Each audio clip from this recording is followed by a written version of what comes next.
Halo anak-anak, salam sehat dan salam sejahtera buat kita semua. Hari ini kita akan kembali belajar biologi. Kali ini kita akan membahas tentang materi yang baru, yaitu tentang pembelahan sel. Pembelahan sel atau disebut dengan reproduksi sel yang dapat dikelompokkan menjadi dua, yaitu yang pertama adalah pembelahan sel secara langsung dan yang kedua adalah proses pembelahan secara tidak langsung. Pembelahan secara langsung disebut dengan amitosis atau pembelahan biner, sedangkan pembelahan secara tidak langsung terdiri dari dua, yaitu pembelahan mitosis dan pembelahan meiosis. Kedua pembelahan tersebut mengalami tahapan profase, metafase, anafase, dan telofase, dan diakhiri dengan proses sitokinesis. Proses tersebut dapat kita singkat dengan proma. Nah, proses tadi tidak dialami oleh tahap amitosis. Yang berikutnya, kita akan bahas tentang amitosis pada pembelahan biner bakteri. Di sini Kakak akan menunjukkan skema proses pembelahan biner pada bakteri. Bakteri merupakan salah satu contoh sel yang merupakan sel prokaryotik yang dapat melakukan proses pembelahan biner, pembelahan secara langsung atau amitosis. Kita lihat terlebih dahulu. Di sini ada materi genetik pada bakteri, yaitu DNA. Proses pembelahan biner pada bakteri ini diawali dengan penggandaan materi genetik atau replikasi materi genetik, sehingga materi genetiknya menjadi dua. Proses penggandaan materi genetik atau DNA pada bakteri ini kita kenal dengan istilah karyokinesis. Langkah selanjutnya setelah proses karyokinesis selesai, pembelahan bakteri akan dilanjutkan dengan tahapan yang kita kenal dengan istilah sitokinesis, yaitu pembagian sitoplasma.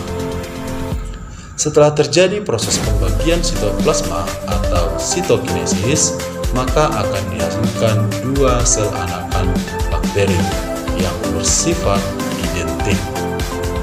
Selanjutnya, kita akan membahas pembelahan sel secara tidak langsung, yaitu pembelahan mitosis dan meiosis. Namun, sebelum itu kita akan mempelajari tentang proses siklus sel.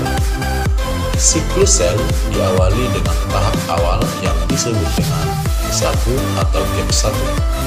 Apa yang terjadi pada GAP1? Pada GAP1 ini sel akan mengalami proses sintesis protein. Kemudian terjadi penggandaan organel sel atau perbanyakan organel sel, sehingga jumlah organel sel protein yang ada di dalam sel semakin banyak. Interval waktu yang dibutuhkan untuk GAP1 ini adalah 6 jam hingga beberapa hari, tergantung jenis selnya. Setelah GAP1 selesai, maka siklus sel akan dilanjutkan dengan siklus S-fase. S-fase adalah fase sintesis. Pada fase sintesis ini terjadi replikasi DNA. Fase ini membutuhkan interval waktu berkisar antara 8 jam.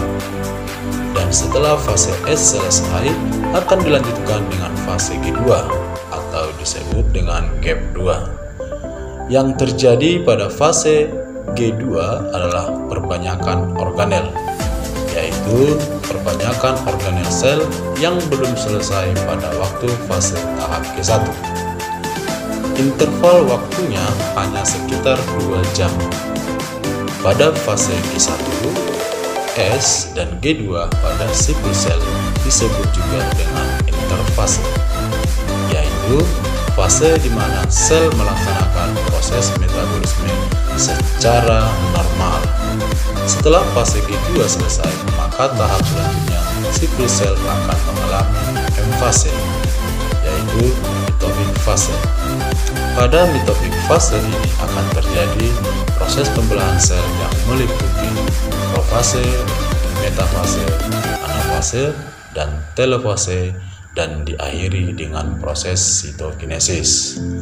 Kemudian siklus akan kembali ke G1 lagi dan seterusnya. Sekarang yuk kita perhatikan soal berikut ini.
Baiklah anak-anak, sampai di sini pembahasan kita tentang pembelahan sel.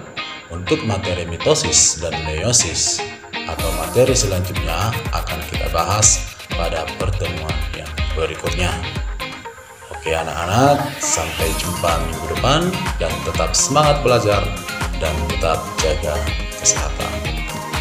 I never made it, but I know what it takes. I'm motivated by a mix of emotion. Got my statement, and I'm reading it slow so I can